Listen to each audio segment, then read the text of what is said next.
وإياكم شكون. البيان السياسي أهداف الثورة: أولا التحرر من الاستبداد والاستعمار ومخلفاتهما، وإقامة حكم جمهوري عادل، وإزالة الفوارق والامتيازات بين الطبقات. ثانيا بناء جيش وطني قوي لحماية البلاد وحراسة الثورة ومكاسبها.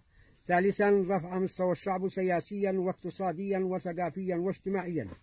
رابعا إنشاء مجتمع ديمقراطي تعاوني مستمد وأنظمة من روح الإسلام الحنيف.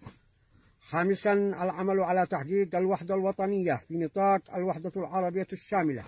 سادسا احترام مواثيق الأمم المتحدة والمنظمات الدولية، والتمسك بمبدأ الحياد الإيجابي وعدم الانحياز، والعمل على إقرار السلام العالمي وتدعيم مبدأ التعايش السلمي بين الأمم المتحدة، الأمريكية، الشرق الأوسط، منظمة حقوق الإنسان.